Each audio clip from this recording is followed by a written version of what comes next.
estimados estudiantes, buenas tardes. Vamos a empezar nuestra clase de vocabulario. Estábamos en la clase anterior viendo el realismo, tanto nociológico como epistemológico, y sus opuestos. En epistemología, al realismo se opone el instrumentalismo. En cambio, en teoría de conocimiento, el realismo se opone al idealismo. Entonces, vamos a, en primer lugar, a leer lo que dice Ferrater Mora y luego paso a desarrollar. A ver, Yomaira, por favor. Profe, disculpa, no le escuché qué palabra. Está en el pizarrón, idealismo, página 7. Ya, profe. ¿Todo? Sí, despacito Ya. vamos comprendiendo. Ya, profe. Idealismo. Su rasgo más fundamental, el tomar como punto de partida para la reflexión filosófica, no las llamadas cosas exteriores o el mundo exterior, sino el yo, sujeto o conciencia, alma, espíritu, mente, etc.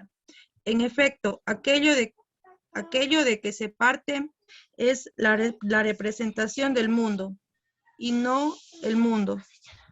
Tal idealismo responde a la pregunta, ¿cómo pueden conocerse las cosas? Tal pregunta no es simplemente gnoseológica, Nociológica. nociológica, sino también metafísica, pues las cosas que se declaran reales serán las que se admiten como Se admitirán. se admitirán como cognoscibles, con plena seguridad. Para el idealismo, ser significa ser dado a la conciencia del sujeto. El idealismo es subjetivo en Berkeley en cuanto a la realidad se define como el percibir y el ser percibido.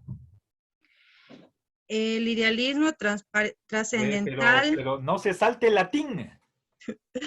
es, a ver, esse et percipi. Percipi, ¿ya? El idealismo trascendental kantiano afirma que la existencia de los objetos externos no es cognoscible, no funda el conocimiento en lo dado, sino que se hace de lo dado una función de lo opuesto. A ver, El un ratito. Yomaira, sino que, repita la última oración. sino que hace de lo dado una función de lo opuesto. El idealismo alemán postkantiano prescinde de la cosa en sí kantiana. El mundo es equiparado con la representación del mundo, o más bien un representar una actividad presentante. Ya, gracias. A ver, una actividad. Perdón, representante. Ya, por favor. Ya, gracias. Bien. Tenemos que mejorar la lectura. ¿Sí? A ver, miren, están aquí mencionados dos autores como representantes del idealismo. Bueno, hay variedades. El subjetivo, trascendental, estamos hablando de Berkeley y Kant. ¿Sí? Bueno, entonces, extraigamos cuáles son algunas características definitorias del idealismo. Entonces, a ver, empecemos con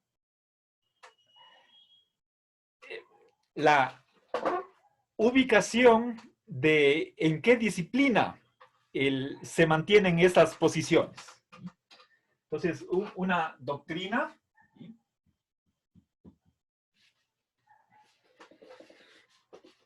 Y aquí tenemos que aclarar que no solo es de teoría del conocimiento, sino también de la metafísica.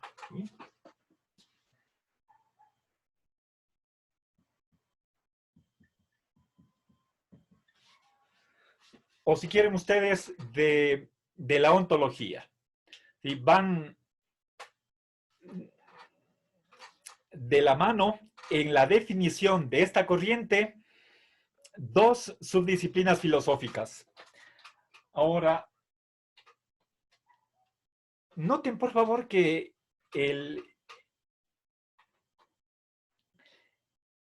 en primer lugar, se menciona ahí una pregunta, pero que yo voy a modificarla ligeramente. Tanto el realismo como el idealismo tratan de responder a la siguiente pregunta. ¿Sí?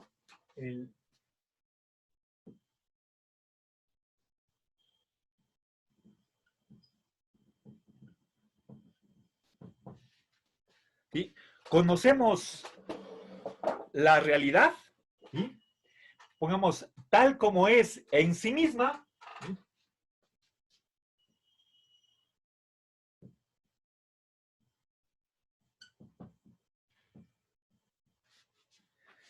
Y la respuesta que da el idealismo, tanto en su versión de Berkeley o en Kant, ¿cuál es? ¿Sí o no? ¿Respuesta? La respuesta es no. ¿Sí? Bien. Ahora, recuerden, quizás podemos alterar un poquito esta pregunta y formularla de una manera mucho más fuerte, hablando de posibilidad. Una cosa es que conozcamos o no, eso es una cuestión de hecho, fáctica, sucede en la realidad, no conocemos. Pero otra cosa es preguntarnos si podemos conocer. La respuesta es la misma. Para los idealistas no podemos conocer. ¿Sí? Entonces voy a formular la pregunta de un modo mucho más fuerte para hablar de la posibilidad del conocimiento.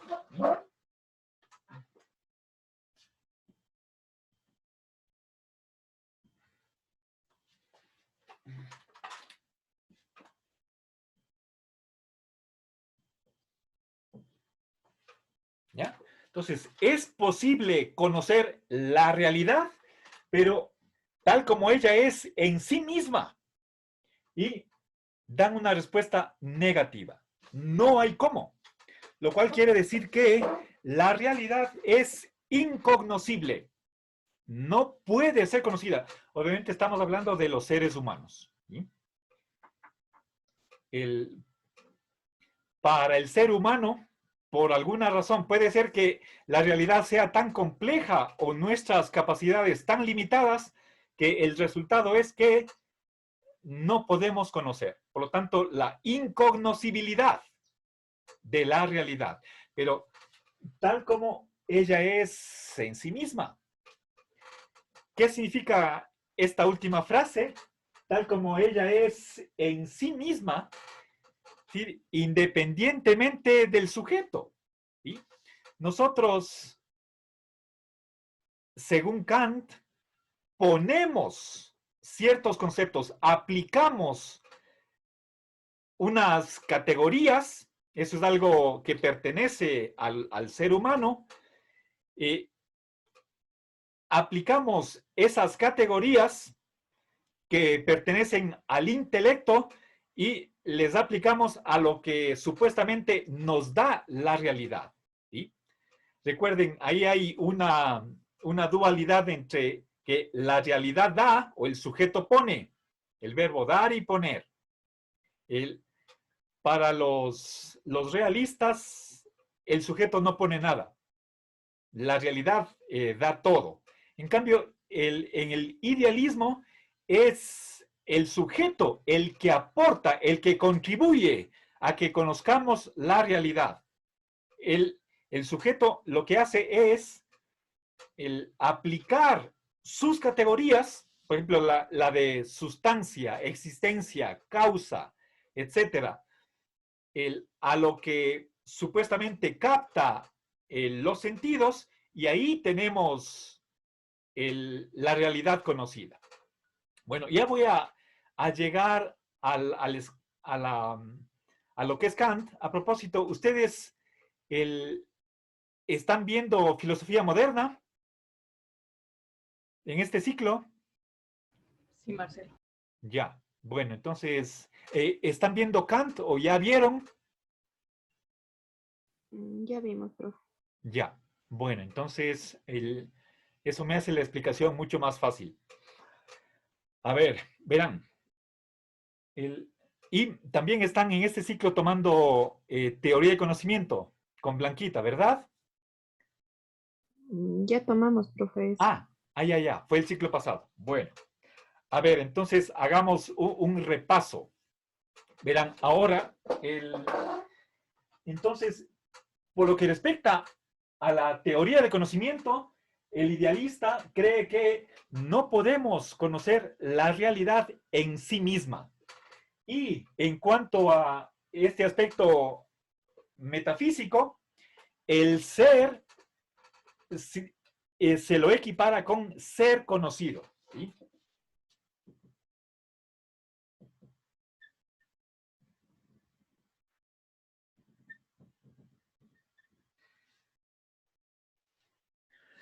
O si quieren ustedes, con otros términos, la existencia depende del sujeto. La existencia de los objetos, del mundo, de la realidad, depende del sujeto. Ya, entonces, esta es la tesis metafísica que defiende el idealismo. Entonces, son dos aspectos diferentes que, por supuesto, están relacionados, y tanto la primera como la segunda forman parte de la definición del idealismo. Por lo tanto, es una definición compleja en el sentido de que está en dos subdisciplinas, en dos áreas, la nociológica y la metafísica. ¿Qué podemos conocer? No conocemos la realidad o el mundo exterior, y bueno, de esta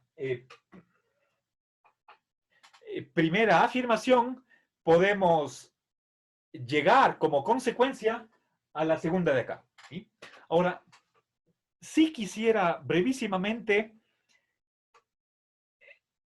dar una justificación de cómo se llega, o cómo llega, por ejemplo, Berkeley al idealismo. Vean, para que se comprenda mejor y de un modo apropiado, adecuado, correcto, lo que afirma el idealismo frente al realismo. ¿Sí? A ver, partamos de una visión realista de lo que es el conocimiento. ¿Quiénes intervienen en el conocimiento? Están los elementos básicos, sujeto y objeto. ¿Sí? Permítanme dibujar la cabeza de una persona, y frente a ella voy a poner un objeto. ¿Sí?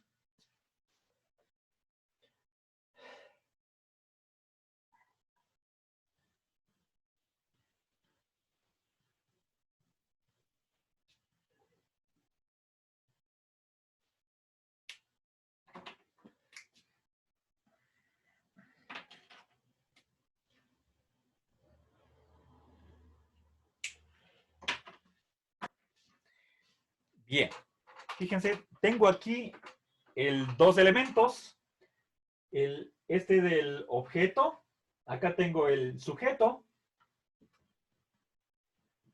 Bien, y en la cabeza de la persona he puesto con rojo lo que es la mente. ¿Sí?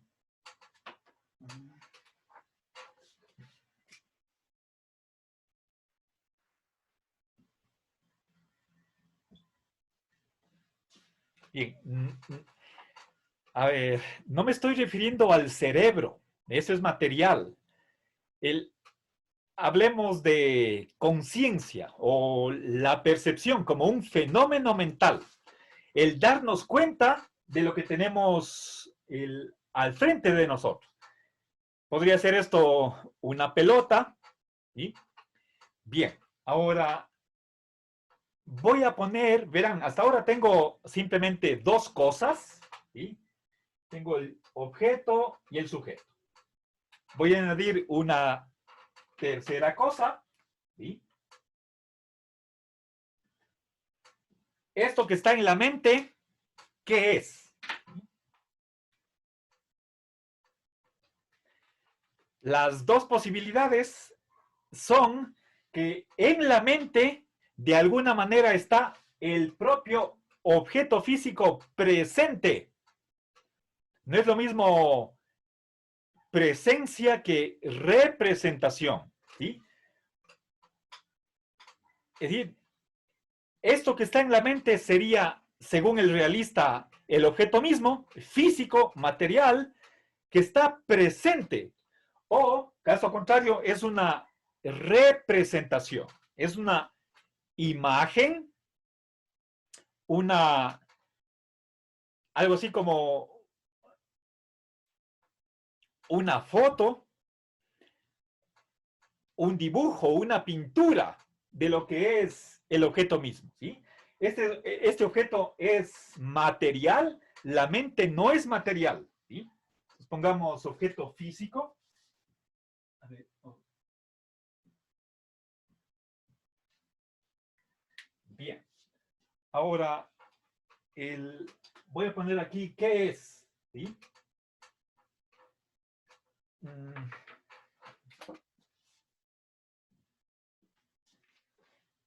Entonces tenemos dos posibilidades. O es la presencia del objeto.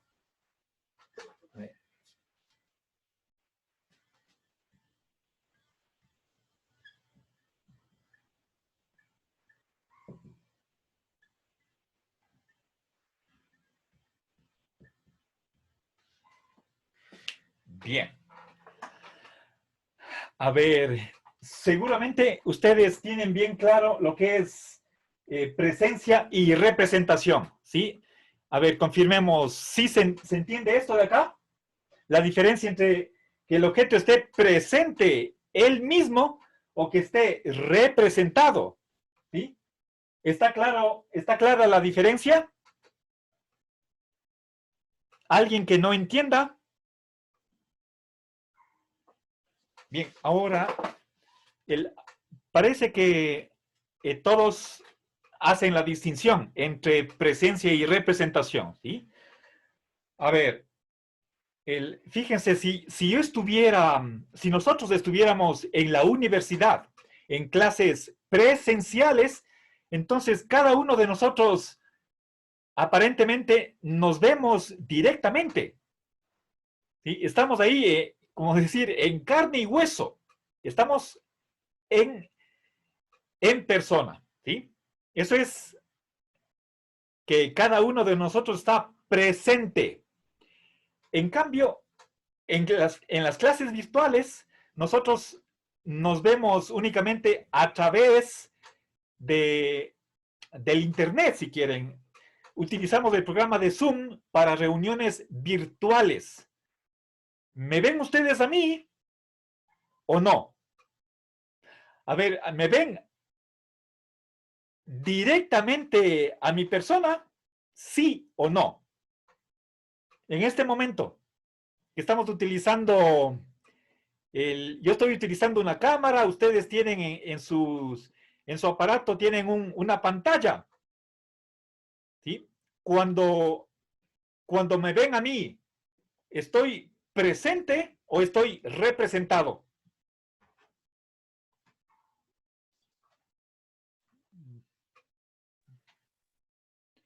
A ver, contesten, por favor. Representado. ¿Correcto? Entonces, ya. Una representación puede ser en 2 dimensiones, en 3 dimensiones. Lo que tienen ustedes en sus pantallas es una imagen de mi persona. O imagen en vivo, ¿no es cierto? Se está moviendo, pero yo no es, ustedes no me ven directamente a mí, sino una imagen de un video que se transmite por internet. ¿Estamos de acuerdo? ¿Sí? Y obviamente, a la final, cuando quede esto grabado, subiré el video en YouTube, pero esas son imágenes. O si quieren ustedes, es una película, pero en el video no estoy yo en persona, estoy representado. Estoy siendo grabado, filmado, y eso es una filmación, ese es un video, ese no soy yo. ¿Sí? Yo estoy aquí en mi casa, yo vivo en el sector de Monay, y cada uno me ve en la pantalla de su casa. ¿Sí? Yo no estoy en sus pantallas, sino mi imagen. ¿Sí? Bien, ¿está esto claro?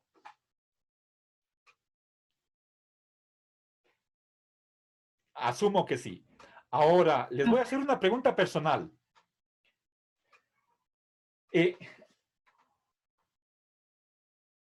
Verán, tengo aquí 2 cosas. Ahora, les pido por favor que nos concentremos en lo que está en la mente. ¿Sí?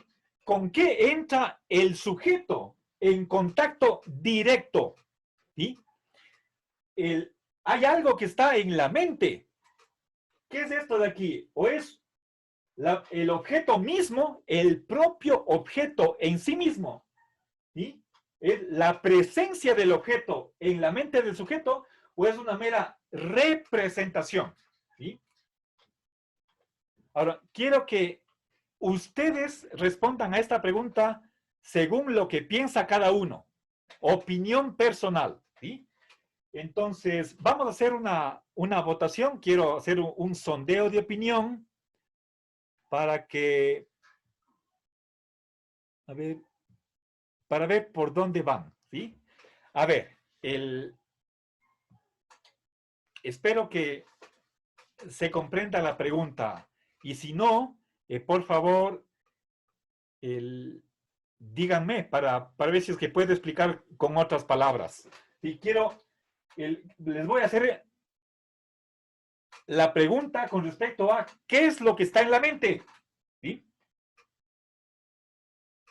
A ver.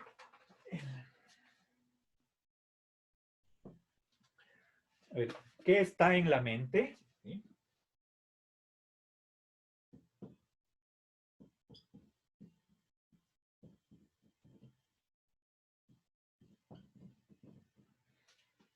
O con otras palabras, ¿con qué entra en contacto directo el sujeto? ¿Sí?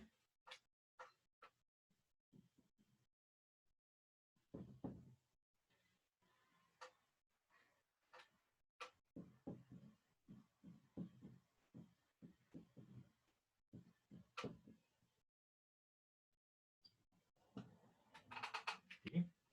Aquí lo importante es esta palabra contacto directo. ¿Por qué hablamos de contacto directo? Por esto de acá. ¿Sí? ¿Qué está presente en la mente? Ahora, tenemos aquí dos elementos, o si quieren ustedes, 2 factores, sujeto y objeto. ¿Sí? Ahora, esto que está en la mente es una tercera cosa como representación. Si es que fuera representación, entonces, ¿cómo conoce el sujeto al objeto? Sería a través de o por medio de la representación. ¿Sí? El sujeto primero conocería la representación, pero como esta representación copia o refleja el objeto, entonces indirectamente el sujeto conoce al objeto a través de la representación. ¿Sí? Ahora, pero mi pregunta es, esto que está aquí en la mente del sujeto, ¿qué es? ¿Sí? ¿Qué está en la mente del sujeto? Entonces y aquí están las dos alternativas. Es el objeto mismo, que de alguna manera el objeto físico, material, está aquí en la mente, en la conciencia, ¿sí? El propio objeto está presente en sí mismo, o es una representación o una imagen. ¿Sí? A ver, voy a escribir imagen.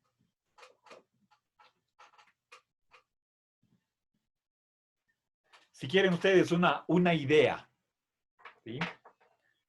Ya, es una imagen que copia, que refleja el objeto mismo. Así como en la licencia o en la cédula de identidad está una foto de la persona. Esa foto está representando a la persona. ¿Sí? Bien, entonces quisiera que ustedes me digan si es que, ¿qué es esta tercera cosa, este tercer elemento? ¿Es el propio objeto físico o es una representación? ¿Sí? ¿Está clara la alternativa? ¿Alguien que no comprenda la pregunta? Bien, entonces vamos a hacer la votación. ¿Sí? Bien, entonces, fíjense, tenemos una mayoría bastante significativa a favor de que en la mente tenemos una tercera cosa. ¿Sí? Entonces, tenemos una representación. ¿Sí?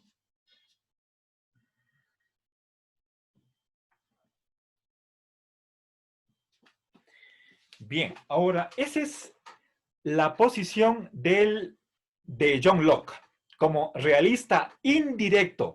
Él habla de representaciones, pero ¿qué le dijo Berkeley? No sé si ustedes en teoría de conocimiento pudieron ver la crítica que hizo Berkeley a Locke. Ambos son ingleses. Si es que lo que dice Berkeley es lo siguiente, y por favor, fíjense, les voy a dar las razones por las cuales Berkeley no es realista ni directo ni indirecto. ¿Sí? Berkeley cree que el objeto, la existencia del objeto, es independiente del sujeto. ¿Sí? Por supuesto, él no es idealista, pero John Locke distingue entre cualidades primarias y secundarias. Esa es una distinción que está desde la antigüedad. Hay ciertas propiedades que nosotros atribuimos al sujeto, perdón, al objeto. Podría ser, por ejemplo, cuestión de el gusto. ¿Un chocolate es sabroso o no? Por ejemplo, un chocolate al 100% de cacao, sin azúcar, sin leche. ¿Es eso sabroso o no? Unas personas dirán que es agradable, les gusta, otras personas no estarán de acuerdo, no les gusta. Entonces, ¿qué mismo es el chocolate? ¿Qué sabor tiene? Eso es subjetivo, no está en el propio objeto, es puesto por el sujeto. Hablemos así también de la belleza. Y la belleza, según el idealismo, depende de quién juzgue. ¿Sí? Según con qué ojos miremos el objeto, será bello o no. Pero el propio objeto no es ni bello ni feo. ¿Sí? Esas categorías son puestas por el sujeto. Eso es idealismo. Bien, ahora, recuerden que estamos, según esta doctrina del realismo indirecto, también se llama realismo representativo, la representación o la imagen copia fielmente el objeto. ¿Sí? Esta es una característica importantísima, ¿sí? La copia. Ahora, Berkeley cuestiona de que podamos saber, conocer, estar seguros de esta característica de la representación. ¿Cómo podemos nosotros certificar, garantizar que la imagen copia el objeto, la imagen mental copia el objeto? Para decir que es una copia, deberíamos nosotros poder comparar ambas cosas. Es lo que hace, por ejemplo, el secretario de la facultad. Cada vez que da un certificado, por ejemplo, ustedes, bueno, antiguamente, cuando las notas no estaban digitalizadas, se tenía en una carpeta, en físico, las notas que corresponden a cada asignatura que ha aprobado el estudiante, o que no, si es que no ha aprobado, entonces constaba reprobado.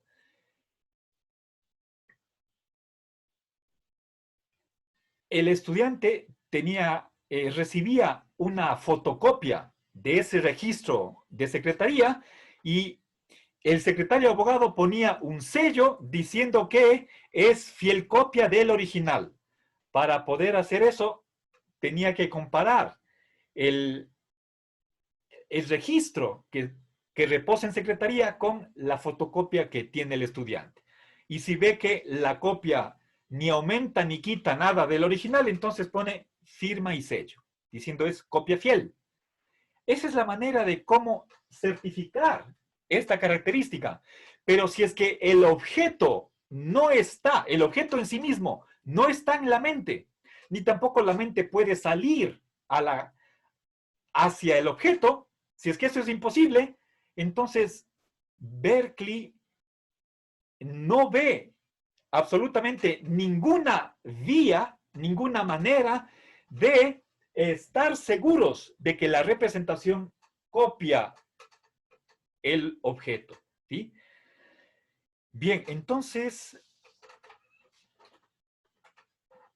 además hay otra duda, ¿no? El realista supone que es el objeto el que causa, el que provoca, el que produce esa imagen, ¿sí?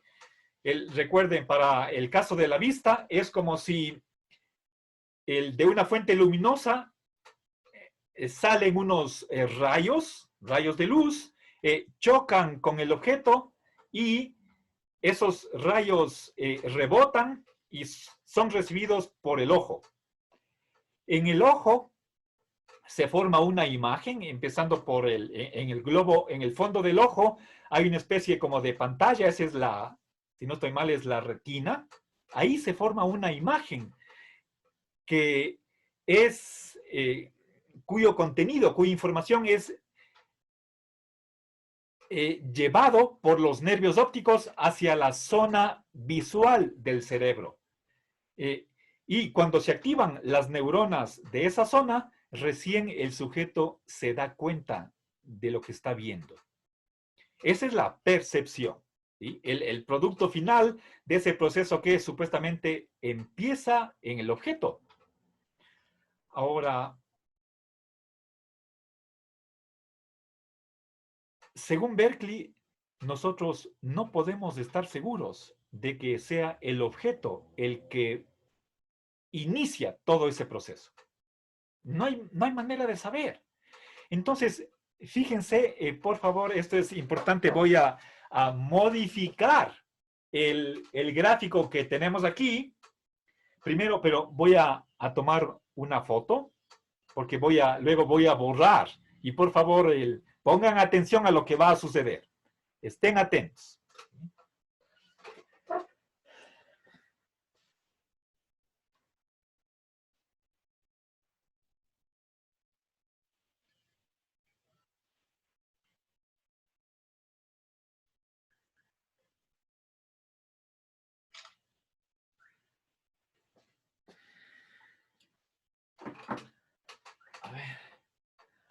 A ver, ahora voy, si es que... A ver, si es que no hay manera de saber que el objeto sea la causa de esta representación, entonces lo único de lo que podemos estar seguros, y eso significa conocer, conocer es tener garantía, ¿sí? Solo podemos conocer lo que esté en nuestra mente.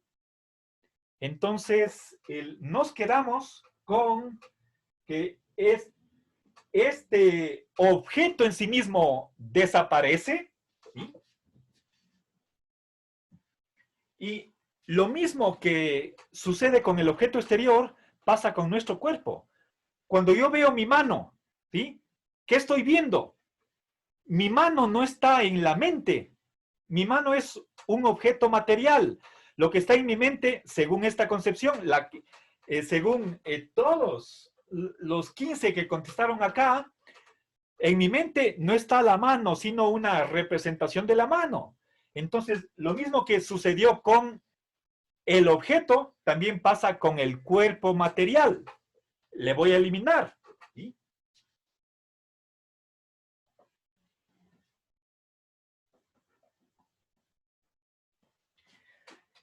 Y nos quedamos con que el mundo, el universo, el ser, es simplemente una idea en la mente.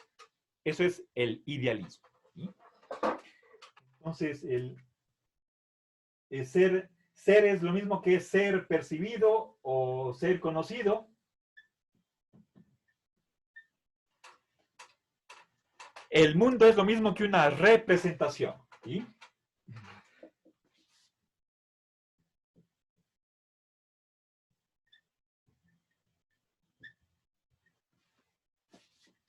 Y según Kant, esta representación es una construcción del sujeto.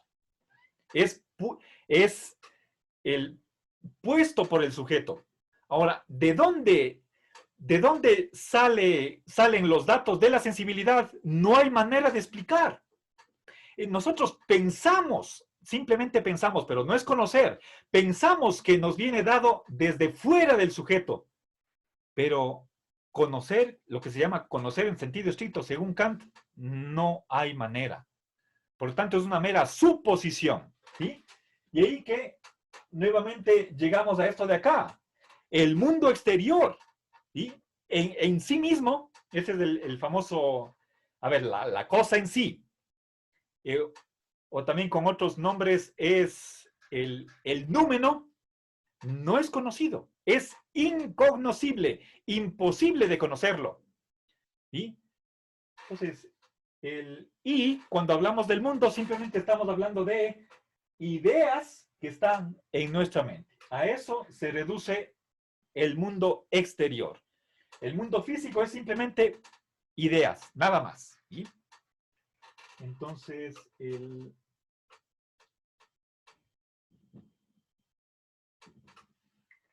lo único que existe son la mente y sus ideas. Eso es idealismo. Bien, entonces, permítanme aquí un momento.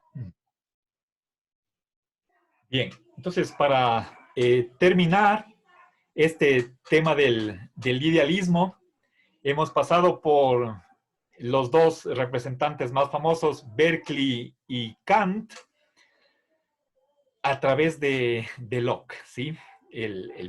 Uno de los puntos de partida es el realismo, pero hemos visto realismo directo, realismo indirecto o representativo, y el contraste entre ambas posiciones.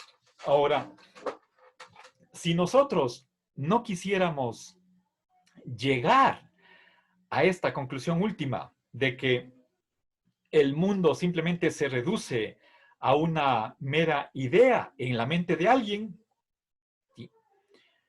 Entonces tendríamos que revisar el punto de partida, ¿sí?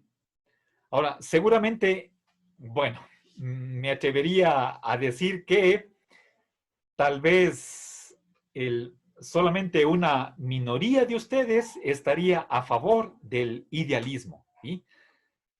A ver, confirmemos eso. ¿Quién de ustedes es idealista? ¿Sí? A ver, un ratito. A ver, déjenme ver. Déjenme ver si es que conté bien. Otra vez, veamos por favor si es que este número es correcto. Recontemos entre todos, por favor. Bueno, queridos estudiantes, la votación de quién es idealista da como resultado que nadie de ustedes. Tal vez alguien esté indeciso, pero bueno. Entonces, con esto terminamos la clase de hoy. Una buena tarde, que pasen bien.